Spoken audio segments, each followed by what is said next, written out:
What is going on, everybody? This is episode 601 of the First and Frame Rate Show. I am VF Baller. Over here, we talk about Georgia Southern and Atlanta Falcons football. And before we get started, just got some news that Ray Lewis' son, Ray Lewis III, passed away, and that's pretty sad. Um, my condolences to his family. Hopefully, everything is it's not a good time, but prayers to them. That's really rough. That's really rough. Nevertheless, we're going to keep it moving, and we're going to talk about the Atlanta Falcons today. Um, Trickle down effect, leadership. Leadership is a trickle down effect, and why do I say that for the Falcons? Um, a lot of things uh, that Coach Arthur Smith has been preaching is pretty much trickling down. You hear the same talking points or the same style of same language for the most part that the coach is talking about, and everybody seems like they're buying in.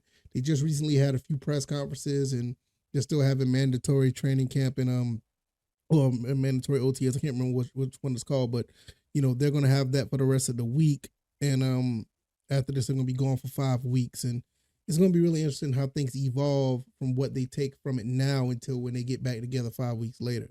So that's gonna be really interesting. If this is your first time here, welcome. I can be found on YouTube and Rumble. I'm also on Anchor, Stitcher, Spotify, Apple, and Google Podcasts. Check me out on the podcast avenue. Just be your own program manager and listen to the show at your leisure. I really appreciate it if you do. Also, if you're on Apple, give me a 5-star rating. That helps the podcast tremendously. And also follow me on Twitter at VFBaller. And I also have a website, firstandframerates.com. Let's just go ahead and get into this, man. You have to understand that this has been a 2.5 to 3 year process for the Falcons.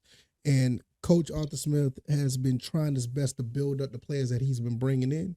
And now this is the first year that he was able to bring some veterans in. And when you hear people like Calais Campbell, when you hear people like David Adamaya, even when you hear the veteran that's been on the team for a long time, Grady Jarrett, Desmond Ritter, Cordell Patterson, Taquan Graham. I mean, all these guys were talking at this recent press conference, and it just seems like just an extension of the coach, and that's what you want when it comes to any team. You want players that can be extensions of the philosophy that the coach is bringing, and it just shows you that everybody's on the same page.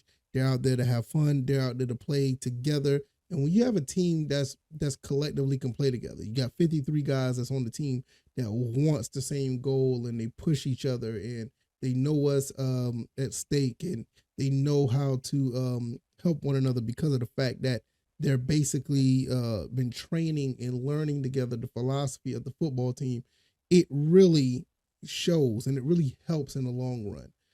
I will not be surprised if you see this team look extremely different, look very different from what it did last year.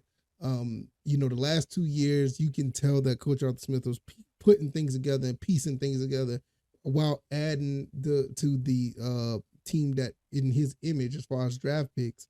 But now you're starting to see, like, okay, what guys that want to be here, what guys that are going to contribute to what his vision is, and do they want to be successful at it? And everybody that came in so far seems like they have that attitude because everybody's talking the same way.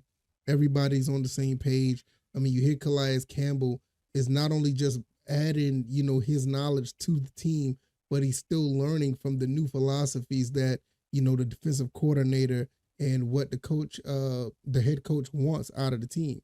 And it's really refreshing to see when guys are coming in and you see that these guys are inspired by different things. This is when I said, when the first time I saw these guys get together for the OTAs, I think I did an episode back then, probably about a week and a half ago, saying that this team just hit different. It's just something about this team just looks and it feels different. This is not the Falcons of old. And these guys are all on the same page saying, hey, look, we're going to go out there and want to compete at the highest level. And we're looking down the road as far as taking it one game at a time and executing and winning football games. And at the end of the day, that's what you really want. I don't understand how with the way this team is set up. I'm gonna be quite honest. The way this team is set up, I don't understand how people could, look at this team in some negative light. The reason why I say that is because everything has been pretty much changed. If you look at everything from 2 years ago to now, you can even go back and look at 3 years ago when we still had Dan Quinn here. This is a totally different team. I mean, outside of what, three players, I think we still got Jake Matthews, Grady Jarrett, and oh goodness, who else we still got here? Then we got like about 3 or 4 players from that regime that are still around, probably more than that. But you could tell the guys who were still around are the ones that are really, embedded in improving this team. They're not with well, I ain't gonna put it on the players. They just don't fit the philosophy that Coach Arthur Smith has been wanting to put together. What Terry Fontenot has been wanting to put together. And if you go back and look at the other coaches, look at Dan Quinn, Jim Mora. We really don't want to talk about Bobby Petrino. And no disrespect to Mike Smith and Dan Reeves. Even though Dan Reeves this team had a totally different attitude. I will say that. Mike Smith, this team had a little bit of attitude, but it wasn't nowhere near to what Falcons football is about. I mean, if you even go back and look at the early 90s when Dion was here and, the 95 team that made it to the playoffs, they backed into the playoffs. And, the 03 teams, like those teams had some type of attitude to them. We were like, I mean, even when the Matt Ryan years was here, I mean, we was lacking attitude until like 2016. Even like I said, 2012 was really cool, but we lacked attitude until 2016. And even though we were very successful with all the talent on the field, it really wasn't the attitude that we really needed. I think Dan Quinn was a little bit weird when it comes to bringing leadership to the team. And I think he's a phenomenal defensive coordinator. But as far as, his coaching, head coaching, I don't think he should be in the running for head coach. I mean, that's just me. I think he's an excellent defensive coordinator. But when you start looking at our new coach now, well, I ain't gonna say new, but when you look at our coach now, Coach Arthur Smith, you can tell that he has things, he wants things a certain way, and you can see how it's starting to come to fruition.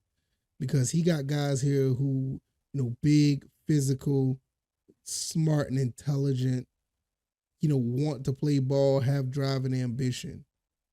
Everybody that has been that came in, that is walked through that door via draft or free agency, has those traits: big, fast, physical, smart, intelligent, and ambitious. And that's basically the philosophy that the coaching staff wants. They preach about it all the time.